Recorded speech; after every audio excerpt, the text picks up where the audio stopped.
Hi, I'm Anjali. I'm a rising senior at Thomas Jefferson High School, and I'm the founder of Stand Against Silence.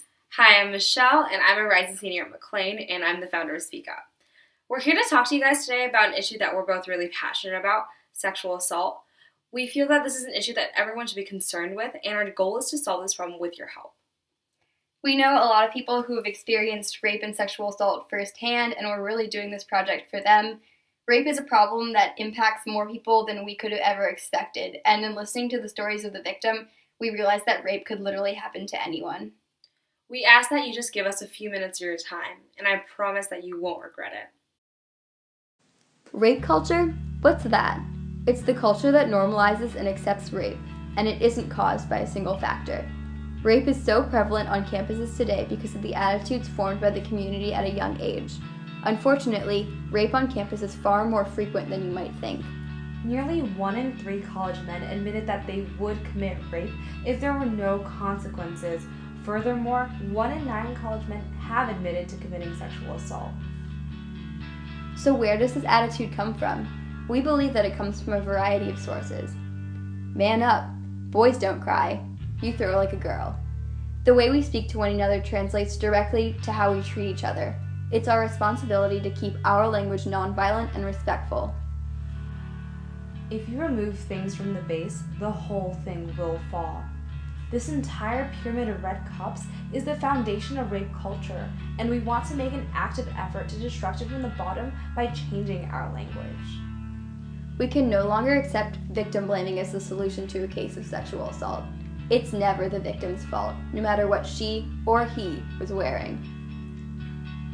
The attitude that states that the victim was asking for it has got to stop. Not only is it untrue, but it places the fault on the victim. It makes physical and emotional recovery more difficult for those who are affected by sexual violence.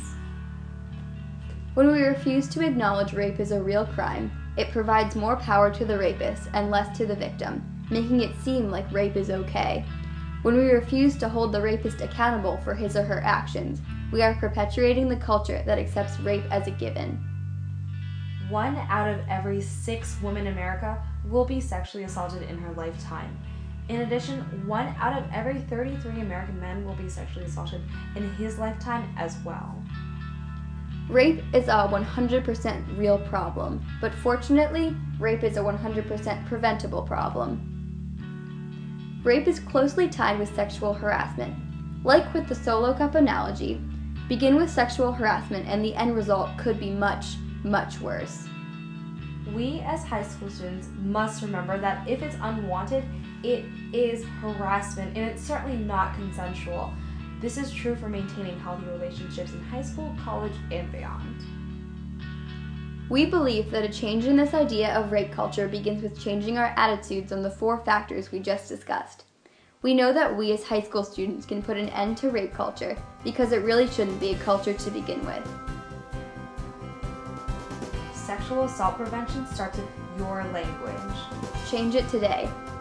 The end to the trend of victim blaming starts with you. Dismantle negative stereotypes today.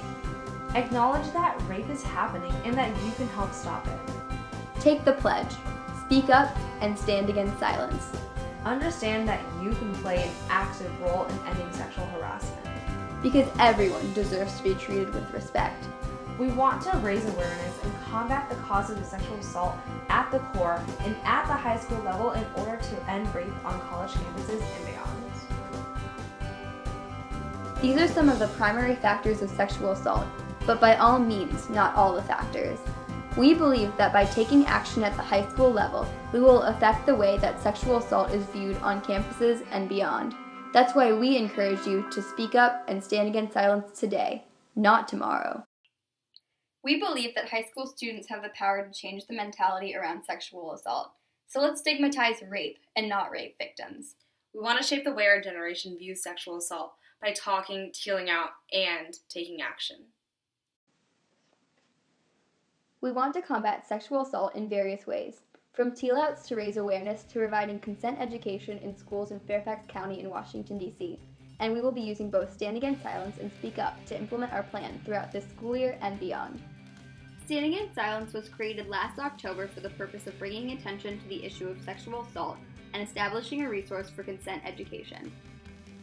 Throughout the last school year, we worked primarily through Thomas Jefferson and Marshall High School to raise awareness through teal-themed spirit days and activities. The activities emphasized the importance of healthy relationships, such as the Can I Give You a Kiss campaign, in which students handed out Hershey's Kisses after asking for consent. This September, we plan to expand our educational activities into the realm of sports by hosting several sexual assault awareness Teal Out football games, as well as other sporting events in the winter and spring seasons. The Teal Outs will consist of our pre-game viewing of The Hunting Ground, a documentary about rape on college campuses, accompanied by a discussion about what we as high school students can do to change our attitudes towards rape. At the game, students and athletes can take a pledge to end rape culture and wear teal, the color for sexual assault awareness, to show their support. Unfortunately, an event like this cannot be free. We are asking for your help in funding the incentives and supplies necessary for the Teal Outs, such as the athletic wear, t-shirts, the film itself, and more.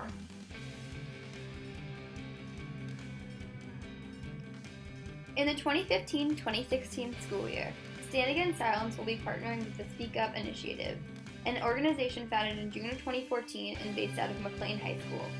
Speak Up is an initiative to bring education, specifically public speaking education, to middle schools in the area and to inner city schools in DC. Last year, members of Speak Up mentored middle school debate and Model U1 teams to encourage participation in public speaking activities, judged for local debate leagues, and established monthly public speaking workshops at Stanton Elementary, an underfunded school in the Anacostia neighborhood of Washington, D.C. This year, we plan to work closely with Stand Against Silence to combat the issues of sexual assault, sexual harassment, bullying, and we'll also stress the importance of consent, all under the platform of Speaking Up.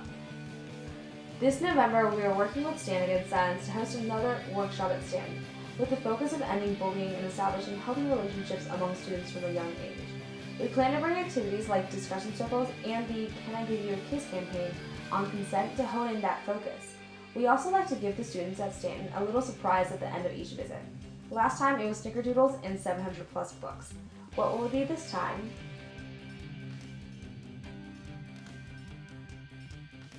But in order to make this workshop a success, we're going to need your help. Before Stanton, we'll need the supplies to make the workshop possible, and then the additional funding for our November surprise. Maybe we'll look into bringing school supplies for the Stanton students. Starting in January 2016, aka after our two major events, the Teal Outs and the November workshop at Stanton are finished, we plan on hosting a series of workshops dedicated to addressing sexual harassment in Fairfax County and workshops in self-defense, with the focus of promoting personal safety and well-being. We are also in the process of collaborating with the Fairfax County Sexual Assault Task Force in order to integrate sexual assault awareness and prevention into the curriculum of high school students. We are aiming to work with FCPS to publicize resources for victims of sexual assault. Lastly, in order to ensure that our organizations are sustainable and able to benefit our community for years and years to come, we're aiming to earn enough money to file for 501c3 nonprofit statuses through the IRS. The nonprofit status will allow us to grant tax exemptions to donors, allowing us to elicit corporate sponsorship and contact local businesses, ensuring a certain degree of financial sustainability in the future.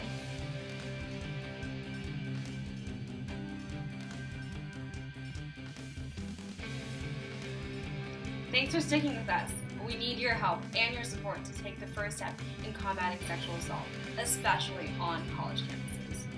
In just a year, we'll find ourselves on a college campus, and with your help, we know that we can make it a safe, happy, and healthy environment for everyone.